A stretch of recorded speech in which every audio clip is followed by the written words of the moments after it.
Cool. All right. So this is going to be a 1 to 5. I think a lot of these opinions, maybe a lot of people have different opinions. Tier lists are always controversial, okay? I'm going to do a world's top 25 tier list as well, but I'm not going to do that. I'm going to do that separately of best players, I think, in the world. I already told you guys some of the names that'll be included in it, but in no particular order. So that'll be released another day. But yeah. For top lane, we're actually going to add in an extra row, and we're just going to get that out the way quickly. All right. This is the world's top lane tier list. And I know Dom's tier list, maybe 1 to 5, is going to be fraud at the bottom, and it's going to say, actually, you know what? Perfect. All right. Sorry, I just had to do that quickly. My bad. My bad. My bad. Yo, I know he's going to put fraud on the Shy, so I have to put fraud on Shenji. It has to happen. Bro, fuck that. I actually like Shenji. I don't think he's that bad. I think he's really good. But he's going to go there just for Dom. He's going to be put there for the... Actually, no, I'm not going to be mean. I'm not going to be mean. I think Shenji's really good. All right. So, top 5 in the world. Adam... I think Adam will be really fun to watch at Worlds. I think he'll be really fun against Licorice, but I don't think Licorice and Adam are top 5 in the world. But Adam's unique playstyle, I can't wait to see it. Obviously, they're playing the first match. He's not... BDS and GG aren't qualified for Worlds yet. The thing is, Adam is... Like, NA has never played against the Adam, you know? So, if you don't know how to play against the Adam, then he can really catch you off guard. So, that's going to be really fun. That's what I think... The most thing I'm excited for GG versus BDS is Adam. Like, he's going to go crazy. Zeus and Bin will keep around for now. Fudge, I think we'll take Fudge out. I haven't watched much NA, but I know that the best laning top in NA was Summit, but I don't think Summit's on here either. Kana. Okay, Kana's had a lot of ups and downs. You know, Kana was a bit of a liability on T1. Kana was on Nongshim last year, and Nongshim was supposed to be a super team last year. You guys maybe don't remember, but the team had like BDD, Dread, Ghost. It was supposed to be like a super team kinda. Kana this year, they finished 8th place last year. They didn't even make playoffs, I think, or 7th. But yeah, he's had ups and downs. He's getting better, though. He's getting better. Oscar, I love Oscar. It's kind of sad that he didn't get to play in the finals. I think Oscar... The funny thing about Oscar is, like, he started the LEC. He went, like, 0-10 a couple games in a row, and then he was fucking smurfing in summer. So Oscar's only getting better. I hope he's in form. I think he's... The thing with Oscar is he's not in Korea yet. He's the one of Fnatic that stayed in Europe. Because he has to go to the doctors today or tomorrow, I think, to get final checkups. So hopefully he's fine. Hopefully he's in the clear. I don't know what his medical status is, but I think because Wunder is dropped, then he'll be playing. But Wunder's still in Korea, worst case. Doran. We'll leave Doran around. Chasey. We won't put Chasey in here. Keen is... the thing is, Keen has been super hyped for years, and Keen is really, really good. Don't get me wrong. He's really good. Has he been shining like top 5 level this year? No. I'm going to say it. I think this year people are... I mean, I hype Keen a lot, but I don't think Keen is God tier anymore. He's a little overrated this year. Past years, I think he was cracked. But I think maybe tiny bit overrated this year because people are saying like he's top 3 in the world. I don't think he's top 3 in the world. I'll leave him here for now though, because I don't know where I'm going to put him. But this year he's played well, but I think it's not that he's playing bad. It's just that there's so many good top laners now. Like in the past, Keen was top of his game because I feel like top lane was just overall he was just stomping everyone. Well, we'll see as I go on the list. I guess I'll think out loud more. Now BB would be the only Western top laner to contest top 5, and I think BB is having the split of his or the year of his life. Like BB is in peak form. BB is gapping everyone in the West. The problem is with putting BB in a list like this is his competition is a lot different. You know. BB's playing against European Western top laners, and these players are playing against Zeus, they're playing against 369, they're playing against Bin, they're playing against this, they're playing against that. So putting BB in there feels hard. If there was any Western top to fight for anything like this, I think it would be BB, but yeah. Because I think he is the best Western top, but yeah. Yeah, Wunder did really well into BB. I think if you look at the finals, then BB had some struggled lanes. Like, Wunder got loads of like good CS leads against him. But yeah, overall throughout the year, I think BB played really well. BB had like a really good year, I think. Top lane in the West has always been like this liability, you know? And I think you saw it last year. I mean, BB played Fiora into Nuguri Sejuani when Fiora was countering Sejuani top and he died 1v1, which I think he'll never, like... That's going to scar him a bit for recent times. Yeah, I think this year's different. I don't think he'll struggle as much. But obviously he won't be top 5. How many do we have? 1, 2, 3, 4, 5, 6. We have 6 top laners, and we have to kill one out of here. So the 3 that I'm thinking of getting rid of are one of Doran, Keen, and Zika.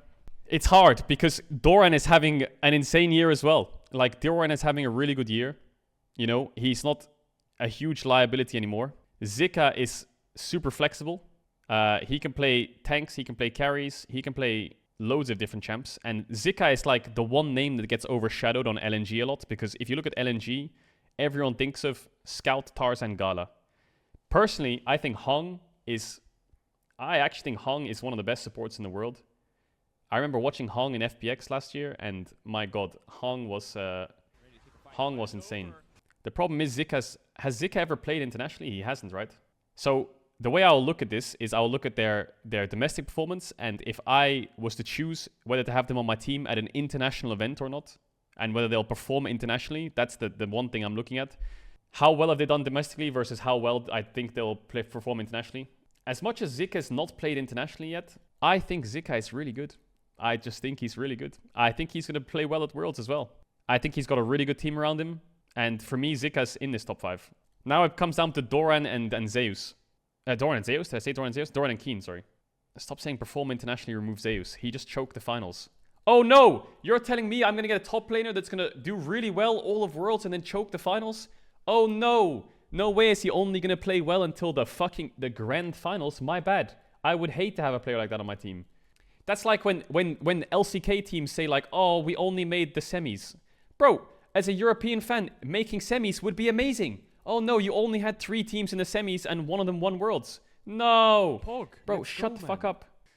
The thing is, this is gonna piss a lot of people off. And you know what? I don't care. Because I think this needs to change, and I'll be the first one to say it. Okay? I'll be the first one to say it. Doran is shit on by Western fans because he's known as playing only Gragas and as a liability. Keen is overhyped by Western fans because he was the best top in the LCK for so long, and now he has a lot of competition around him, so it's hard for him to play well. Not hard for him to play well, he still plays really well.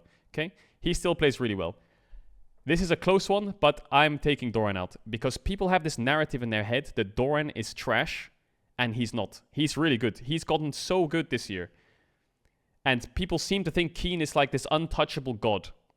And I think Keen is really, really good. But I actually think Doran is top of his game right now, and I would choose Doran over Keen. And I'm taking Keen out.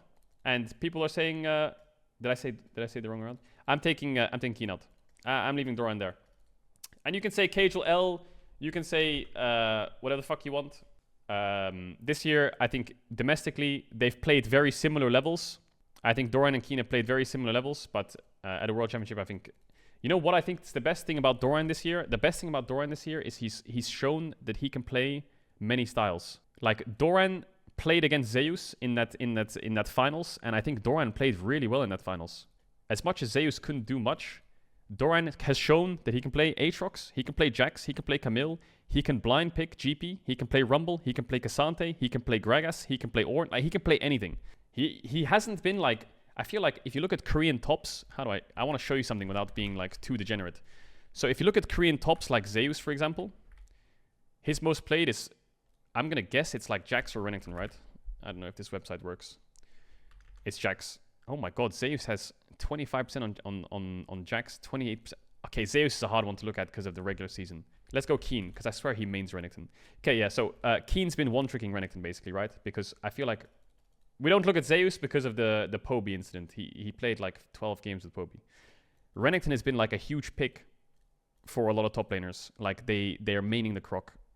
And I feel like the Renekton Jax Cassante style is like very common amongst top laners.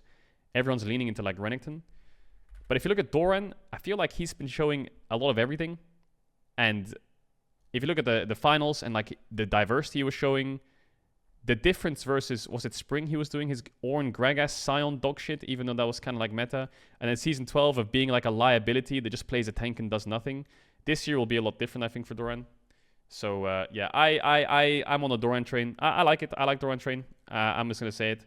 And if I'm wrong, I'm wrong. I think both these top laners are really good. But I'm going to... If it's a list, someone has to get cut. And I'm taking out Keen. All right. So I think that's kind of obvious that then Doran is 5th in my eyes. Doran is between 5th and 4th for me with Zika. I think these two are like very similar. And Doran... Do I put Doran over Zika or Zika over Doran? I don't know. I think Zika is really good. For me, I think Zeus is 3rd. I think that's the easy one. Like, Zeus's year has been horrible. And the only times T1 ever won a game was when Zeus was absolutely rolling, solo carrying with Poby. I think the two best players on T1 this year is Zeus and Gumayusi. That's just a fact. It is a fact. You can't count Faker because this team, with and without Faker, looks like night and day. So I'll get to mid later, but Faker brings something that is obviously hard to measure because you can't look at Faker's lane phase and tell me he's the best laner in the world. You can't look at Faker's team fights and tell me he's the best team fighter in the world either. But you can look at T1 with and without Faker and you can say for certain that with and without Faker, this team either collapses or is a top 3 team, top 4 team in the world or whatever. The thing is, people have like this recency bias in their head that really pisses me off, and we'll get to it in a sec. For example, Scout is a very good example, where a lot of people will look at Scout and they'll say, obviously he's not going second, I'm just going to talk about him right now. Oh yeah, Scout, isn't that the guy that got solo killed by Zeka 5 times and then lost him that game 5 at Worlds? Oh, he's trash, Zeka's son.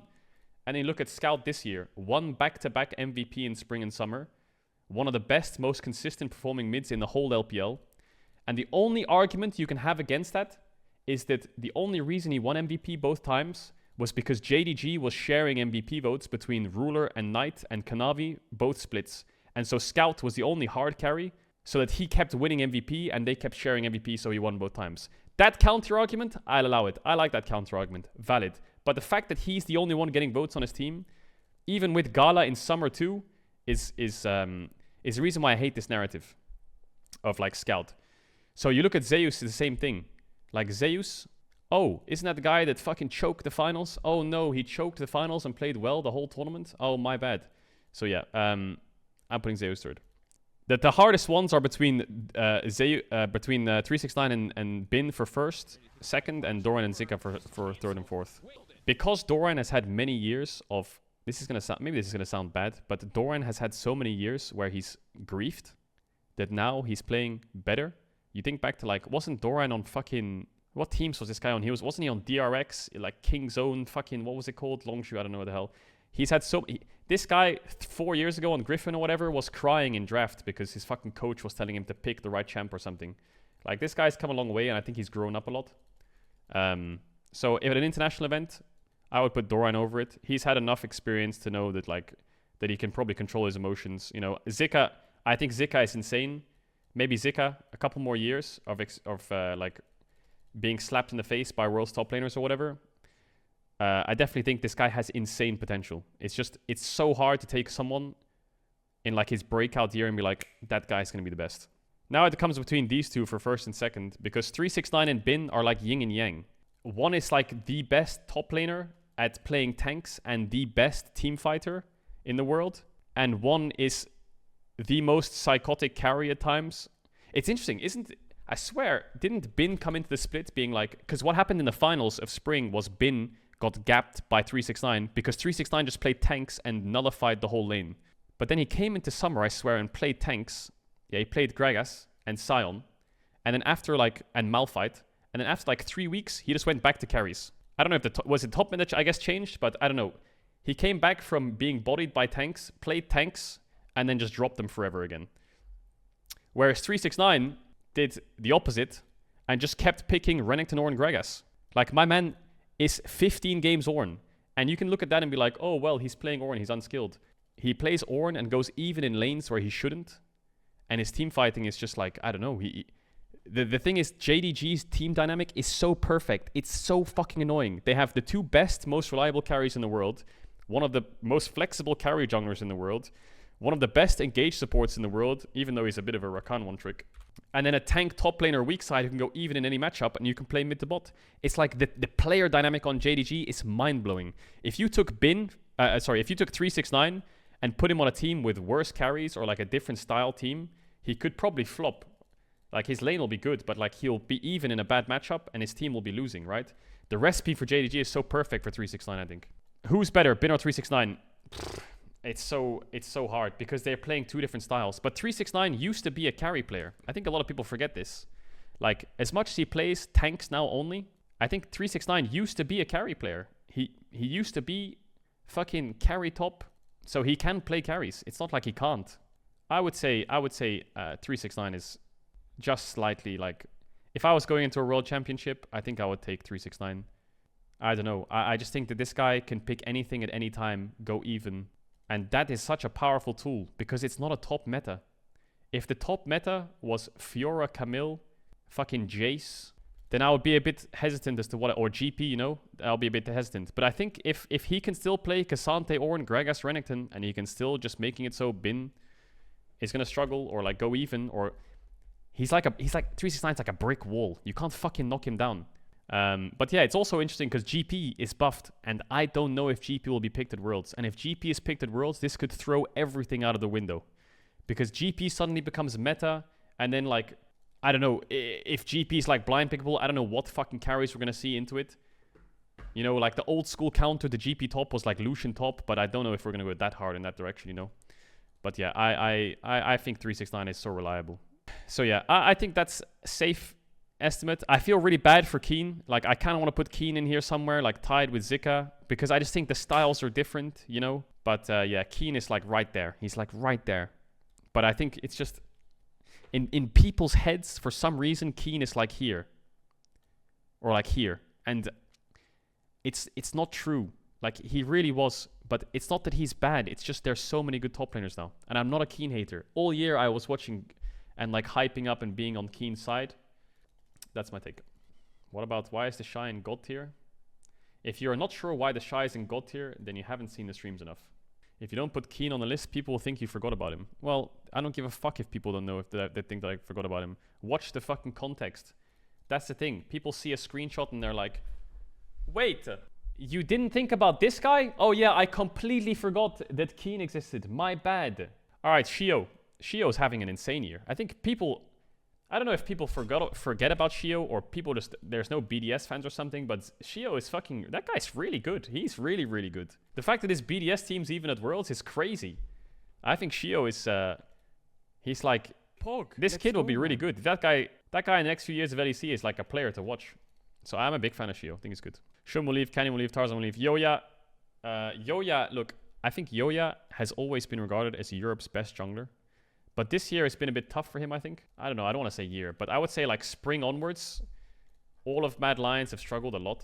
This like summer onwards has been really tough for Mad. Like, I think El Yoya has still got it in him, and he's still like a good jungler, like really good. But it's hard to say that he's the best in Europe still after like this summer. You know, like if you look at their trajectory, it's been fucking rough. They just beat XL, and then they were basically through because they played so well throughout the earlier stages of the year. But yeah, I don't know what happened in Mad. I don't want to jump to conclusion and say Yoya's bad or anything like that, or the Med's not good, because I don't know. There's so many things around him which aren't going well either. So it's hard to say what's going on with Yoya. I think the guy is really fucking good, but the team itself has struggled. So it's hard to identify what it is that's going wrong. So we'll take Yoya out for now. Blabber, I didn't watch NA. I know C9 came second. I didn't watch NA. I keep saying this on these tier lists. Like, I'm sorry if I'm not including NA players or something, but I just didn't watch the LCS. Next year, hopefully we can co-stream LCS. That would be really pog. And then I can be a bit more involved in the LCS. But my focus has always been like LEC, LCK, and LPL. Blabber's always been really good. He's always people always tell me he's the best NA jungler. He's the GOAT of NA. Like, he always does pretty decent in internationals as well, as much as, again, people meme him for Crabber. I think he's good.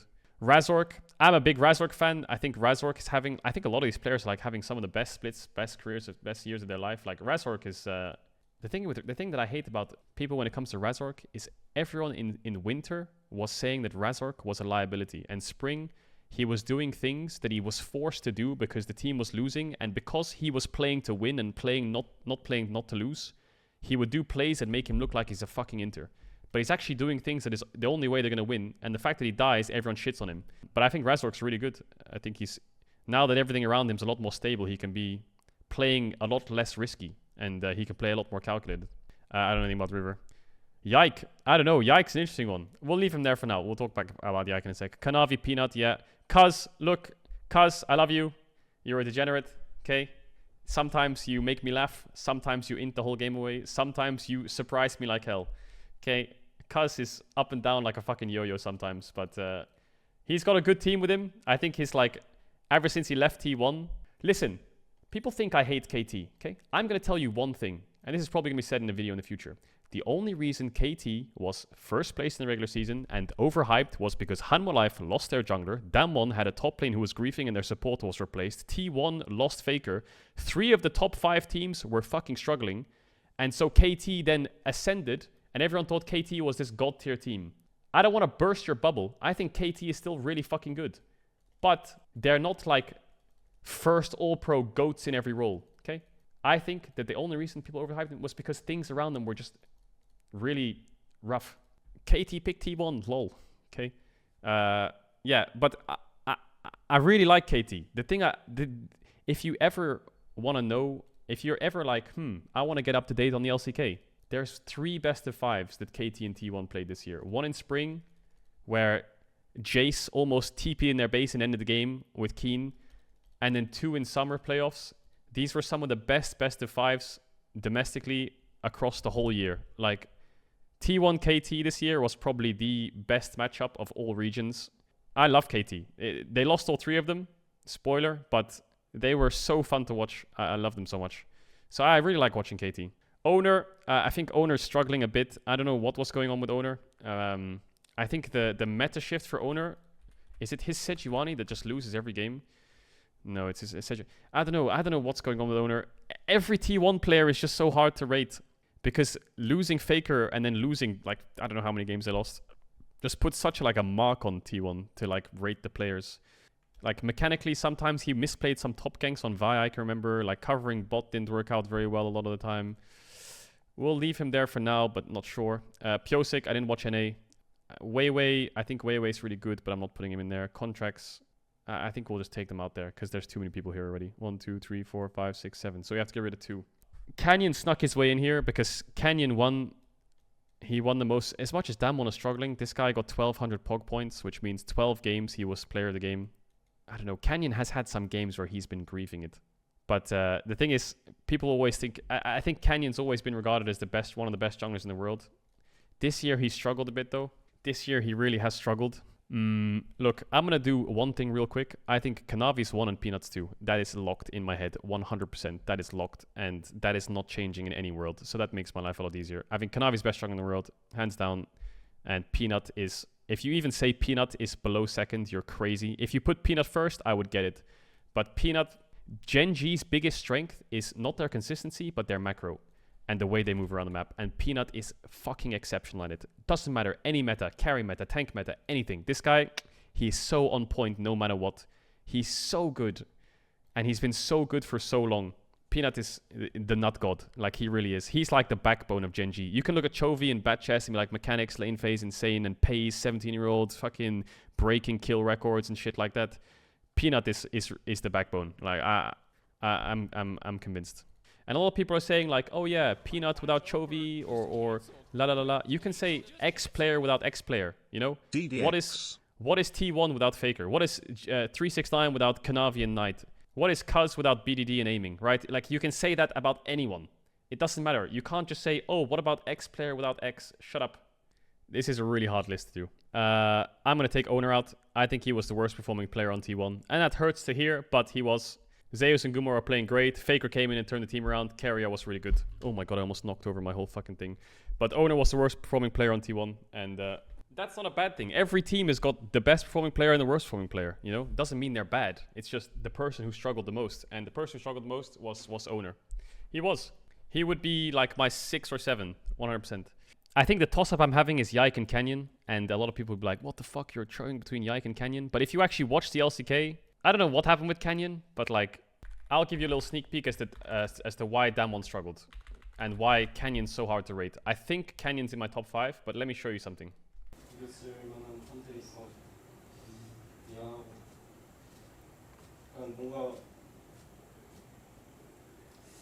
언제부턴가 그런지 모르겠는데 좀 잘하는 리드들 상대할 때마다 너무 위축되는 것 같아서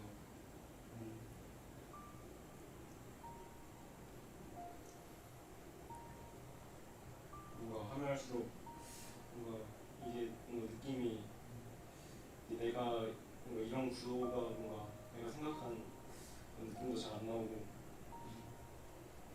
뭔가 제가 진짜 뭔가 수 있는 특정 장치부 빼고는 픽할 때 별로 미드 축구에서 손해 보는 것도 많은 것 같고. It's kind of sad. I won't play the whole thing. I think that one has some really good behind the scenes stuff. And this was 2 months ago, so this was like I think the start of summer or halfway to summer or something. It wasn't like super recent, but I feel like all year long Showmaker struggled a little bit. And I feel like when Canyon's in his peak is when Showmaker is like in his peak. When those two are like on the same page, it's like watching magicians work. Like they're so fucking... They can juggle side lanes that are both losing. It doesn't matter. So yeah. I think Canyon's really good. I think Canyon's still really good. And I think Showmaker is also still really good. It's just they had a lot of struggles throughout the split. Like they were swapping in and out support. Their top laner was a bit up and down. Showmaker was like losing confidence, I think. I think if you look at the end of the regional finals, Showmaker's confidence was back. I feel like Showmaker was really back in action, especially in regionals. Like he was really on form. I don't know where it came from, but he was back in business. That's why I think Damon's the dark horse for me for Worlds, because it was like struggling through playoffs a little bit or like towards the end of the split, but then Magic came back. So for me, Canyon's in here. I'm going to remove Yike for now because I think Yike is in his debut year. I think Yike is incredibly talented. This guy has such a bright career, and I think Yike can still be... Yike has so much time to grow. This guy could become one of the best junglers like in the West, you know, like he could... If he just keeps it up, stays with G2 and keeps grinding it out, like it's his second international, first Worlds, like I'm on the Yike hype train. Love him.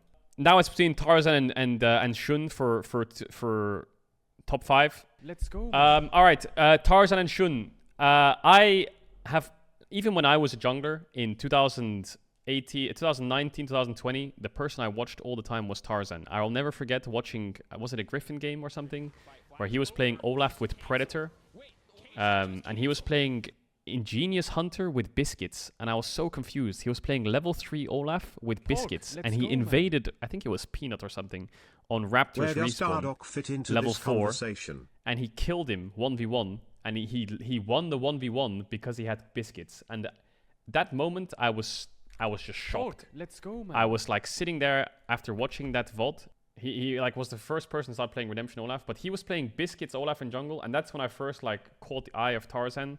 I think it was season 9. I don't even remember exactly which game, but there was one of them where he was playing Biscuits Olaf. Yeah, Biscuit Delivery Olaf, and I saw this, and he killed the enemy jungler 1v1, and I sat there to myself, and I played Olaf with Biscuits in scrims, and I started invading. And the Biscuits actually did a lot, and I'll never forget seeing that he was the Biscuit. But it was only that one game, you see? Then he went back to stopwatch. And the Biscuit won the 1v1, and from then I knew, like, Tarzan is really creative, and he always comes up with the wackiest shit. You skip forward to, like, even now, 2023, 4 years later, this guy is still building things like Redemption and Knight's Vow and like supportive items on Sejuani and shit. Like he definitely has his own weird idea and stuff like this of builds or you know, min-maxing, which I think is slightly different from some junglers.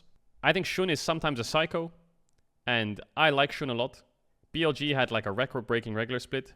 But personally, I maybe this is just bias from my pro career, but I've always rated Tarzan as like one of the best. And I think the team really came to life when Gala joined. And Tarzan's always been so consistent and reliable. And maybe people, if you have arguments for why Shun is better, I get it. But personally, I really like Tarzan. I think you see his creativity and his pathing. I think he was the first jungler I ever saw. I remember seeing it in Griffin as well, and I know this is 4 years ago, but my point is, like, he will always come up with things. But Tarzan was the first to do this pathing. Red, Raptors, Krugs, top gank, kill, and then invade him topside. And that might sound really simple, but back in those days, it wasn't. Back in those days, it was very full clear-centric and, like, bot-centric, and I don't know, he had, like, this weird, like, aura, flare around him in creativity, so I really like Tarzan. He's my number 3.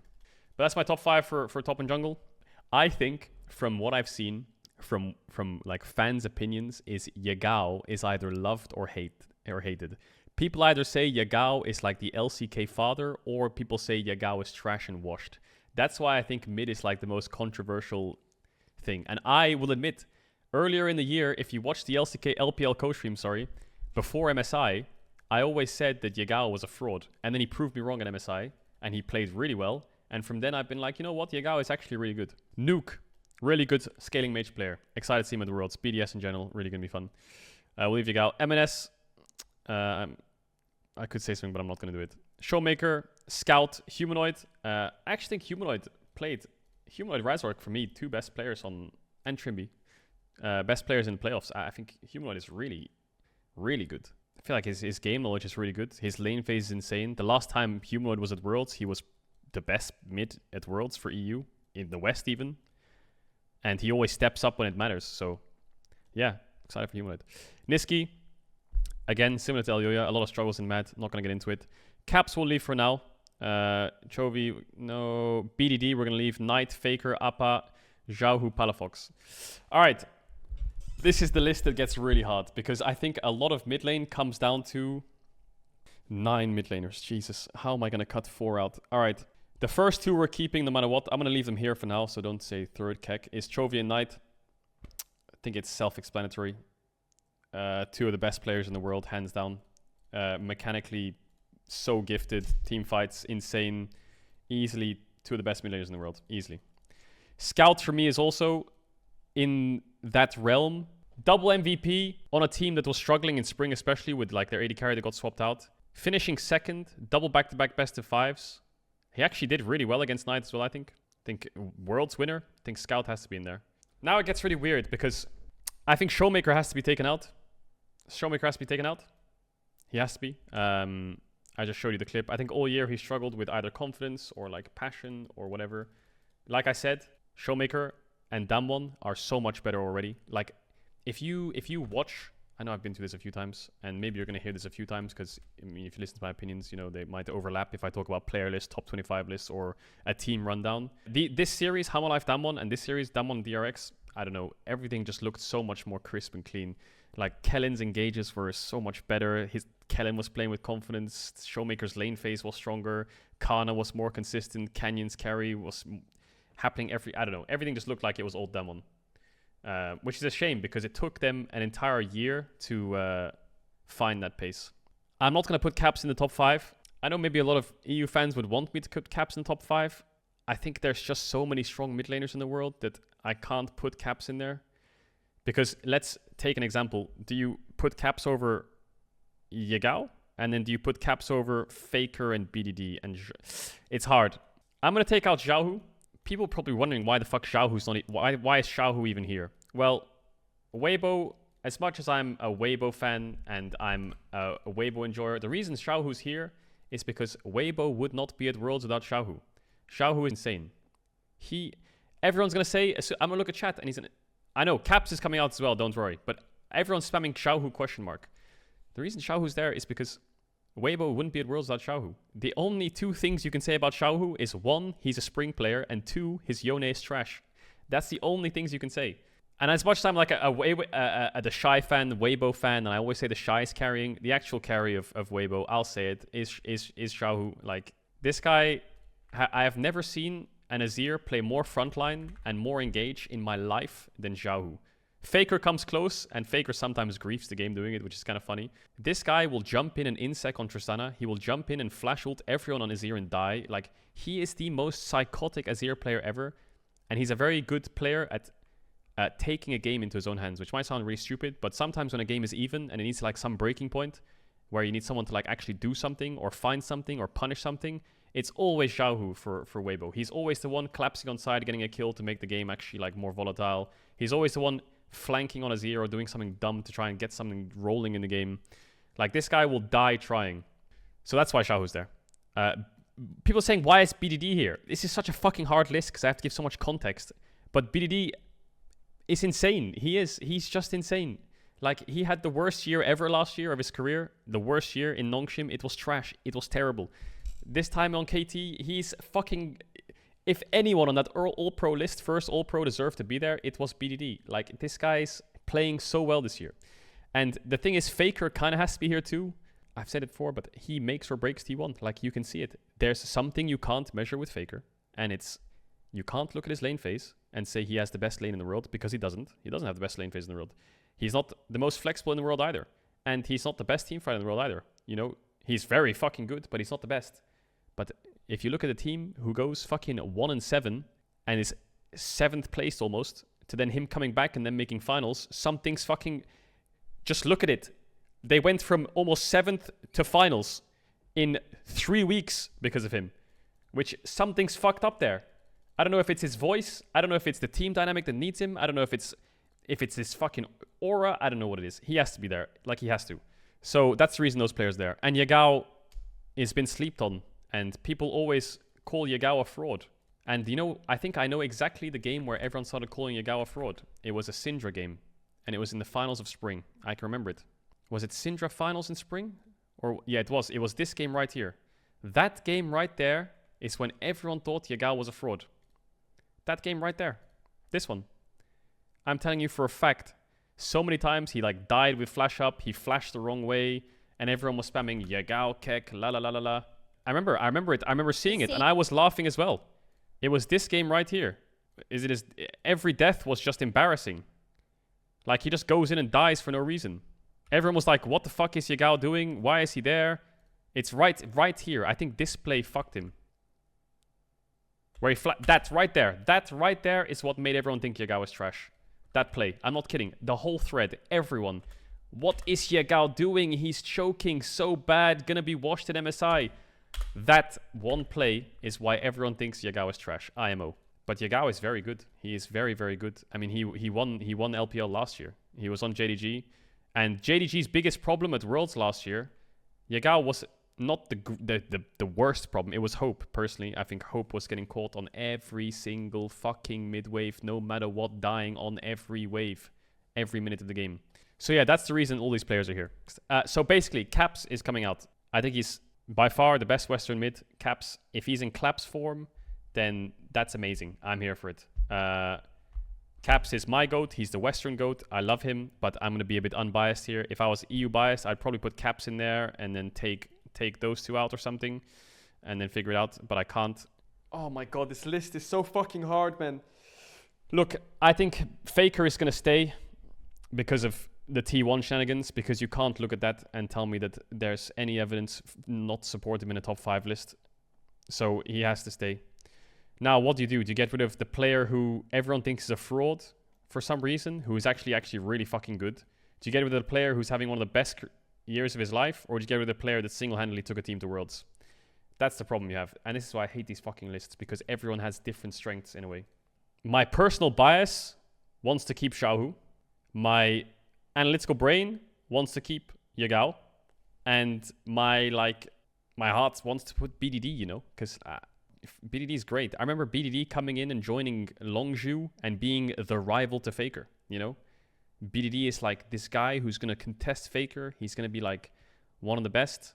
And he's going to be the one to like silence Faker.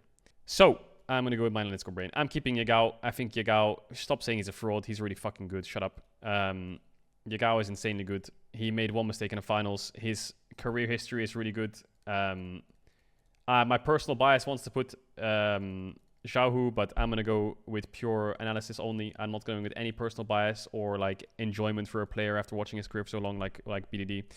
It's going to be Yagao. I don't know. That guy is really, really, really, really good. And you can sit there and doubt him and say he's trash, but he's not. He's really good. BLG fucking choked versus LNG a bit. Was it his fault? No. I think their bot lane got absolutely blasted in this series. Like, bot lane just got absolutely fucking analed. Like, it wasn't even fun. Jungle also struggled. I'm putting Yagao in. You can say la la la la la, whatever this, whatever that. I don't care. I feel like I'm taking so long on these tier lists. Normally people just fucking bang, bang, bang. So I don't know. These two are a bit hard to measure. I'm gonna put Yagao 4th and Faker 5th for now. It's not like there's a huge difference. It's just everything has so many different measurements to them that it's really hard to say what's where goes this goes there, that goes where. Now it becomes hard because where do you put these three in the top 3? I think if you actually look at a lot of analysts' tier lists, I doubt that Faker will even be in the top 5. If I was to guess, I feel like some analyst tier lists, I don't know about most, would probably have this, you know? But I'm putting Faker in there. Individually, Faker is in top 5. Yeah, that's easily debatable, yeah. But that's why it's hard, because he has like something that we can't measure. These 3 are the hardest to fucking rate, you know. To be honest, I'm going to be honest, any iteration, in my opinion, is fine. You know, you can put anyone anywhere, and I'd probably say, you know what, I can see it. So personally, I think this just comes down to who you think's the best. I feel like it's Chovy. But again, like Vedius also said it, like, what happens if Chovy chokes? I can remember a moment in my head, again, it just popped up. Game 4, it just popped up in my head, where he's pushing a side lane, and everyone thinks he's choking. Everyone was spamming, everyone was like, Chovy's choking the finals because he did this. Where I said Ryze ult he did, where everyone was like, oh, he's choking. But yeah, on big stages, definitely Chovy always did struggle. Do you guys remember what I'm talking about? This Ryze ult, where he like tried to take a Gromp, flashed, Ryze ult and nothing. You know what I'm talking about. I'm not going to find it. Yeah, it depends if you think Chovy's going to choke or not. I'm putting Chovy number 1. He's as close to perfect as it gets, especially in lane phase. Knight got clapped at Asia Games by Chovy. Look, as much as you can use that for your argument, I'm going to be honest, fuck Asia Games. I don't give a fuck about Asia Games. I don't care if Knight went 0-10 5 games in a row. He's still top 2. They're playing on a patch from 8 patches ago, which is basically last year. Fuck knows. Like, no one cares. Obviously, it's not. I'm just exaggerating. They have random team. It's a BO3 format. They have a team that we've been playing together for a week or 2. I'm going to be honest, Chovy had a way better team. I'm just going to say it. He had Kanavi Ruler, Zeus Keria. I think his team was better. My man Knight had fucking JJ Mako. What do you need him to do? Like, bro, fuck Asia Games. I don't care. I don't care if Chovy gapped Knight. I think Chovy's just better, even without Asia Games. Like, Leave was right. No, I'm kidding. So yeah, that's my list for mid. It's a very hard one. I think there's a lot of iterations for mid. The thing that upsets me the most about this list is Xiaohu's not in it. I would really like to put Xiaohu in this list. But yeah. I think the thing is, a lot of people think Xiaohu's a spring performer, but I think this world's Xiaohu will be a summer performer. And when I say summer performer, I don't mean that he's going to be the best mid at the tournament. No. I mean that if Weibo's going to get out of Swiss stage, it's because of Xiaohu. 100%. If Weibo's getting out of Swiss stage, it's because of Xiaohu. All right, 80 carry. Crowny's here. Crowny's at Worlds. That's awesome. Big people happy for Crowny. That's awesome. I hope he has a fun time. I hope he like enjoys it. He deserves it. He's been grinding for so long. Obviously, he's not going to be in the top 5, but like, shout out to Crowny. Legend. We'll keep Elk for the Berserker. Again, I haven't watched much NA. Everyone always hypes up Berserker. But look, I haven't watched NA enough to put Berserker in this list. And I know he's really good, but I don't really have an opinion about him because I just haven't watched him. So I'm going to take him out. You know, if another analyst wants to put Berserker 5th or something, sure, I get it. You know, but I haven't watched him. Gala is fucking insane. Pays. Deft. Look, Deft, a lot of people love Deft. He had a great year last year. He won Worlds. Deft this year struggled a bit. Carzy, little smile. He's so cute. Hopefully he does. Hopefully Mad Lions can pop off this year. Light, Hansama, Ruler, Gumayushi, Aiming. Again, haven't watched NA. Gonna take the NA players out. I'm sorry if you're an NA watcher, but I didn't watch NA. Deft was the only consistent player in Damwon. Deft was consistent, but he didn't have high highs. The only team, this team in spring was winning because he was playing Lucian Nami every game. I remember it so well. Damwon came in, destroyed everyone. Well, everyone. The first 3 or 4 series with Lucian Nami, and Deft was completely insane. Spring split Deft was pretty good. Summer split Deft was good, but he wasn't insane. You know, people like Viper were just overall better. And Deft had like good games when Damwon was stable, but Damwon wasn't stable enough for him to play like at his peak. I think Deft... Again, every Damwon player is like this. Every Damwon player. Canyon, Showmaker, Deft. These 3 players struggled in LCK Summer. But I can tell you, these 3 players at a World Championship will be different. They will be different. And they will be fucking good. But I can't use that as an argument to put him in this list. So Damwon's my dark horse. They're going to do something at Worlds. And they're going to surprise people. All right, Noah. I think Noah had an insane start to the split. Like, he had like 100 KDA. But I'll be honest, I think Noah struggled a bit towards playoffs. I don't want to say fell off or anything, but the meta shifted away from Aphelios, and then he kind of had to pick Aphelios in bad states, whereas before he could just pick Aphelios every game. I think he's still pretty good, but there was some games where especially in the playoffs, I felt like there was games where he was either 1v9 or he was a bit invisible. So yeah, again, I can't put him in top 5 list, but that's just my opinion. And why am I doing top 5? Bro, why can't we... Like, the thing is with top lists, like... The reason I'm going to do a top 25 list for Worlds instead of a top 20 list is because every top 20 list that people did was because there was 3 seeds from every region. So that's 6 LPL and LCK teams, right? What's that, 30 players for a top 20 list? Yeah, easy. Now there's 40 players for top 5s, top 20s. So I'm going to do a top 25. So that's why this list is really hard. Hansama, really good. Love him. Love G2 boys. Love him so much. I can't put him on this list because the AD carries around the world right now are just unbelievable. I think AD carry might be the most stacked role of the tournament next to mid. Cutting people out of this list is impossible. I'm going to cut Light out. I think Light is super underrated, fucking insane. Unless he's playing Ziggs, that guy Ziggs is probably the most disgusting thing I've ever seen in my life. Like, Light, don't pick Ziggs ever in your life. Please, you're making us lose games that were completely won. Where was that fucking Ziggs game? This one versus IG? I don't know when it was. There was a Ziggs game. I watched it. It was disgusting. Never do it again. But yeah, Light, really good. He's like, him and Xiaohu are the reason that Weibo gets wins without my the shy cap on. 1, 2, 3, 4, 5, 6 left. Fuck me. Look, I think Gala and Ruler are not leaving this list in any universe. They're my 1-2. Like, they're so fucking good. Okay, Pace is also not leaving, I think, because Pace, this kid is, I think, is he the youngest player of the tournament? Pace? I mean, what more do you want from a rookie? You get a rookie into your team who replaces the best AD carry in the world, and he comes from your academy team. What does he do? As much as it's the meta, maybe, he breaks kill records, somehow averaged like almost 10 kills per game sometimes, had like pentakills across the fucking galore, and they got a support from bro called Delight, and they were suddenly like the best bot lane in the league. His lane phase, only criticism. His lane phase can be weak at times, but bro, this guy in mid to late game is probably one of the best ADs at positional team fighting. He is just immaculate. He really is. It's just like watching it is fucking mind-blowing. His spacing is just insane. So yeah, his lane phase, I think, off the top of my head, lane phase is not the best in the world, right? But yeah, he's so insane. Elk, aka Mr. Flash Forward. I think Elk's gonna get nerfed when Gale Force. Is Gale Force getting removed? It is, right? When Gale Force gets removed, Elk is nerfed. So next year, Elk is gonna take a hit. Elk and Jackie Love. Woof, Elky Love. Yeah, so Elk is very similar to Jackie Love. This guy will play lane phase when he shouldn't play lane phase in your face. He will flash in and die or solo carry the team fight. He's a psychopath. Aiming has been like probably one of the most underrated ADs in the whole league. You know, people always talk about Pace and Viper. Aiming's world class. Like, this guy is one of the staples of KT, I think. And then Gumayushi. For some reason, Gumayushi is one of the players in T1 that always steps the fuck up.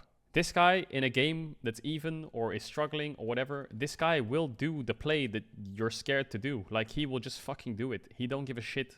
And he struggled a lot with Faker being out. But the only times that T1 won games was, again, Zeus just solo killing top 4 times with Rumble, or bot lane just stomping so fucking hard that out of lane doesn't matter. I don't want to get rid of aiming. Look, again, this list can be framed in many ways. But I'm framing this list as if I was at a World Championship, which AD carry would I rather have on my roster for a World Championship? I would rather have Guma.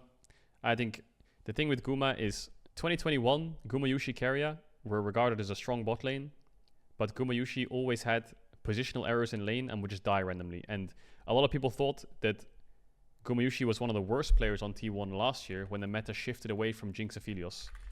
And people were right to say that. I think he was like super struggling after the spring meta of Jinx Aphelios, and it went to like Kalista Zeri. Gumayushi was like finding it. Like, T1 was still winning, don't get me wrong, but like, he didn't look like the Gumayushi from spring where he would just play fucking Jinx Aphelios every game and Xayah and shit and just carry and just play team fights. But this year, Gumayushi's been one of the best players on T1, and I think not putting him in this list would be a crime. So aiming, special shout out to you. You're very good. Gumayushi, to be honest, is the clutch player in T1. I don't think it's Faker. Maybe, I think Keria is the clutch player in T1 when it comes to making calls. Like, Keria is very smart at rushing down Baron or sneaking Nash, especially. I think that's where he's got good brain, or like he can clutch it. Faker maybe is a clutch player at, early to mid game plays, but actual mechanical plays, Guma is the clutch for T1. For me, the top 3 is pretty easy. Maybe you disagree, but I think Gala's the second best AD in the world. I do. I think Gala is it's criminal how good this guy is. Ruler, in my opinion, Ruler's the best player in the world. And when you see my top 20 list, whatever it is, I think Ruler will be number 1. If I think about it more, sure, but I'm pretty sure it's Guma. It's Ruler. And Pace is the best performing AD in the league, 100% in the LCK. I think, to be honest, if out there in some world you want to say that Gala is better than Ruler, I would be very confused, but I'm sure if someone sat there with me and went through like 1,000 VODs, I could probably, maybe, kind of in some way, 0.5% understand. The only way I'd understand is that I think Gala is a very close second. Okay? That's the only way I would understand. Is that Gala is a close second. Like, it's not like he's right next to him, but it's almost like, imagine this is S and this is A. I would say like this is A+, you know? You know, does that make sense? Like, he's not, he's closer to being close to ruler than he is to third. I don't know. Anyway, Gala is very good. If you watch LNG and, you know, RNG, Gala was jailed. Basically, TLDR, if you don't know what happened to Gala, he was jailed on RNG. He was depressed as fucking spring. His team was griefing him. He couldn't win any games. For some reason, like, his team was just trash and he was just getting fucking 5-man over every game. Nothing he could do. And then basically what happened was RNG and LNG traded AD carries. So LP went to RNG and Gala came to LNG. And it was a bit shaky at the start, but then it was just fucking... Jesus. All right, now it comes down to 4-5. To be honest, a lot of recency bias again on BLG players is a bit negative because LNG gapped them. And I think the gap was a little bit through bot too. But it's hard to put Gumayushi above him too because... I don't know, it's hard to put either above them because first of all, Elk struggled against LNG a lot, but LNG's bot lane like really good. And as much as BLG had like that first game, I think it was like super clean. The rest of the 3 games were not super, I don't know what the word is. I don't want to use the word competitive. But Gumayushi is a clutch player. It depends. Pick your poison. Recency bias says Gumayushi should be above, but I also think it's criminal to have Elk as the fucking 5th best AD carry in the world because that guy's regular season was mind-blowing. This guy, regular season, no one even touched this guy. Like, it was disgusting. But then in playoffs, it just never really happened. Whereas Gumayushi was the opposite. Gumayushi's regular season was, like, pretty good, but it could never be exceptional because Faker wasn't there. And then in playoffs, it was just, I don't know. Like, every time they needed to win the game and everything was super close, Gumayushi won them the game. You can say, there's no way you can say LNG gapped them. The only game that LNG didn't get gapped, that BLG gapped them was game 1 because game 1 was a stomp. Game 1 was an ultra stomp. The rest of the 3 games, they were a bit back and forth early, but I think LNG was just rolling them. This game was insane. The next games were rough though. This was game 3. Yeah, why are they playing Jace, Nidalee, Cassante, Blitzcrank? Like what? Bro, they're playing Jace, Nidalee, Cassante, Blitzcrank against Leona, LeBlanc, Maokai. Like, they are fried. The only way you win this game is if Nidalee is 5,469 levels up on Maokai with a 50k gold lead. The only way you can win. I don't know, this is a hard one. This is the one where I'm like the most unsure. Gumayushi Elk, do you prefer clutch or do you prefer like just fucking raw psycho? I don't know. A lot of fans will probably put Gumayushi above. But Elk's, again, I don't know, Elk's regular season was fucking, like, I don't know, this guy was a monster in regular season. Yeah, I don't know, I think there's something feels really wrong in me to put Elk number 5 AD in the world. But I might just have to do it, you know, I don't know, Gumayushi is, I feel like something else Gumayushi brings to T1 is his mindset. Like, that guy's mindset is unbreakable. This team is losing every game. That guy is still going and saying, we're going to fucking stomp these fucking noobs. Shut up, everyone. Just shut the fuck up. It's one. Having that guy on your team is just... Maybe it's biased because I don't know what Elk's like, you know? But just from... I don't know. I guess it's because it's really hard. This is the thing. You know how I showed you that Damwon video? I can see a lot of content behind the scenes of LCK teams, but maybe it's because I haven't found it, but there's not that much behind the scenes LPL content. Look, I think both are understandable. The only thing that I don't like about Guma is his Zeri is bad. Stop saying Guma Draven versus Genji. Bro, Guma Draven, they got absolutely rolled in draft every game. Their draft was... Bro, these 3 games of draft were unwinnable. Unwinnable. Can't win at all. They're playing Aphelios Lulu into fucking Blitzcrank Sejuani Sylas. They had to play Lucian Nami because their Lulu... I don't even know why the fuck they picked Lucian Nami. It was game 1 or something when they had their Lulu banned or something. Or one of the games Lulu was banned or they just never picked Lulu. I don't know, bro. I don't know. Fuck it. I'm wasting too much time. I'm going to put... who would I want on a World Championship roster if I was making a roster? If my 4th place team is Doran, Shun, Yagao... Yeah, I think I would want Gumayushi. I don't know. Because this whole chat's saying Elk. But I would prefer Gumayushi. I don't know. I like Elk a lot. I do... You know what? Gale Force nerfs hurt Elk. But yeah, I don't know. Gumayushi just, I don't know. When it comes to playoffs, this guy just... He's never the problem. in the last 2 years. He's never the problem. All right, stop stalling. All right, Labrov. Love Labrov. Vitality. Funny enough, the Vitality super team, the least of the problem was Labrov. Who'd have thought? With a roster that was such this fucking crazy super team last year, Labrov wasn't the problem. Yeah, Sven, I'm not going to do NA. Hillesang, Madeline struggled. Corey J, not going to do NA. Look, Crisp, I love you. Don't pick hook champs. I think you're a good support, but when it comes to worlds, don't pick hook champs or I'll fucking lose my mind. Lehens, I think Lehens is really good, but I think that there right now in the world, there's a lot of supports in the world right now, which I think are just... I like Lehens a lot, though. I feel like I'm doing KT so fucking dirty in this list. Like, Keen was 6th. BDD was basically 6th or 5th. Cuz, yeah, fuck you, Cuz. No, I'm kidding. I love you guys. Aiming was basically 6th. KT is just like... KT would be 6th All-Pro in my top 5, except for Cuz. Trimby, yeah, I think it's hard to put Trimby in here. I think Trimby... Actually, Trimby's Alistar and Nautilus in those finals weekends were crazy good. Actually, his Nautilus specifically, big fan. But I can't put him in top 5. 1, 2, 3, 4, 5... Is there 7 here? Oh my god. See, now, a lot of people would take Hong out of the list, but I personally think he's really fucking good, and so I'm keeping him. Kellen, good luck. You're going to get better. I know you're going to get better. You're going to get better. You're going to be smurfing. I hope Damwon wins Worlds. I'm right behind you, buddy. So now there's 6 left, and a lot of people, all they would do is they wouldn't even think about Hong. He wouldn't even be here, and then their list would be simple. Okay? I get it. But I think Hong is really fucking insane. Okay? I think he's really insane.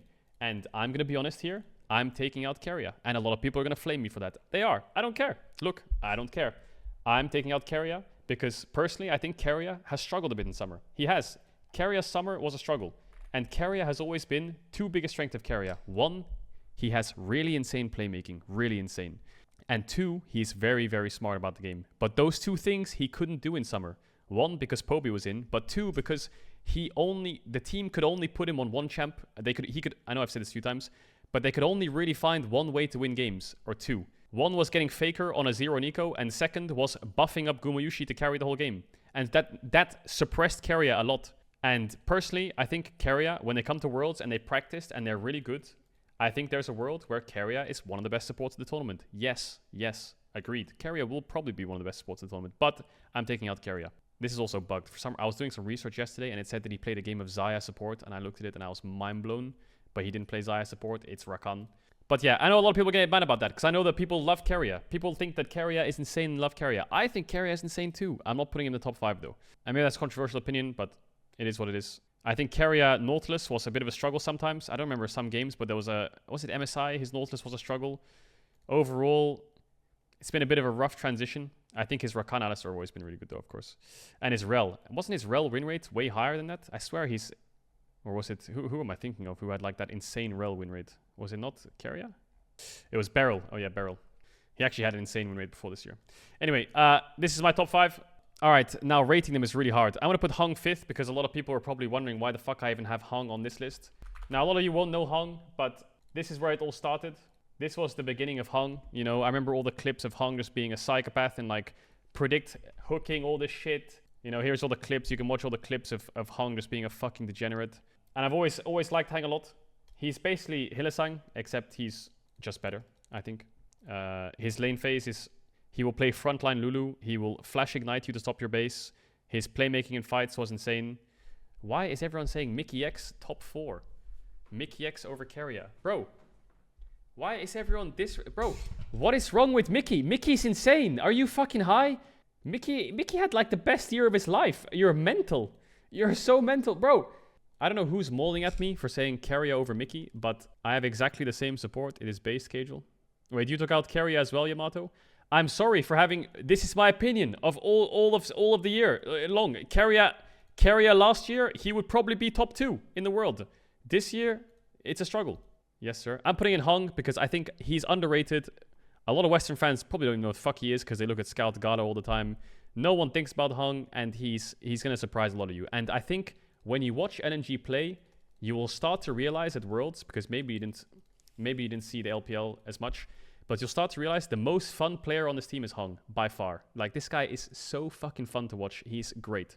So, please, if I have to ask you anything, when you're watching LNG at Worlds, please think about their spot. He's really good. All right, I think Delight, MVP of the finals. He got robbed. Delight, fucking insane year. Best sport in the LCK, hands down. I don't know, this guy is mental. His engages are crazy. His lane phase is good. His team fights are mind-blowing. I don't know where to put him right now, but I'm just telling you that this guy's insane. On and missing. All right, on and missing. Maybe a lot of people don't really know about supports in general in pro game, because it's always very carry-based. How do I describe it? Missing is basically a Rakan one-trick. He's a very good engaged support. Like, this guy is probably one of the best engaged supports in the world. And I've always said JDG's team fighting is insane, and the pillars of their team fighting are 369 and missing. I don't think there's any surprise that missing's most played champ is Rakan and 369 is Ornn. Because what more team fight champs do you want as pillars for your carries? It's Rakan and Ornn. Bro, if they get those two champs it's lost. It's lost if they're playing Ornn Rakan. I can tell you for a fact. So they are very unique in their sense, where On is he's a good engaged support, but On is probably the best mechanical support in the LCK. Like, this guy's mechanics are really insane. I think, again, BLG, it's hard to look at BLG because of their run in playoffs and then losing, and everyone will spam off Keg W. But this guy is just got really, really, really, really good mechanics, and it's hard to pinpoint what mechanics sometimes on support, but you'll see it. You'll see it when Worlds comes. It's hard to say who's above. I would personally put missing above, because it's kind of like doing a disinjustice to missing, because what more do you want him to do? Oh no, he's playing engaged supports and finding perfect engages in every game. Oh no, On is hitting, missing is hitting all his best engages in the world. Like, oh my bad, sorry, what more do you want from him? You know, I think sometimes missing makes small mistakes in lane phases, and like he can sometimes hurt Ruler's lane phase a little bit by like blowing summoners early or getting chunked out on bad trades. But other than that, I think missing's really good. This is why I didn't want to do this tier list on stream, because it's just a chat war. People are fighting between Keria over Mickey X over Keria, and yada yada yada. I'm not done. Yeah, this is the debate that I think is up now. I think it's a disinjustice to not put missing first. Now, what do you value? Do you value this mechanically gifted support who will pick, like, I think On is actually one of the most flexible as well, because I think On is given more room to breathe in draft, you know? Whereas missing is kind of locked in draft a lot of the time, you know? He will just play and engage support, and he will just go in, and that's it. I mean, you can look at it. He has a Melio game, sure, but in terms of, like, I feel like room to breathe in draft, off the top of my head, I don't have the number, but I feel like On gets more chances, on red side especially. Or Delight, who I think is just, I don't know, I love Delight. I don't know, this guy comes from Bro, joins Gen G with an Academy 80 carry that no one's heard about, becomes the best bot in the league, wins spring, wins summer, MVP of the finals, robbed.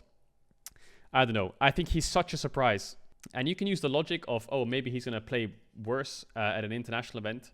But his play is it's such a high level and so consistently good, even on the biggest of stages, no matter what, that I would I would get Delight in there no matter what. Like, Delight is so... so Mickey's my fourth. I don't know, Mickey...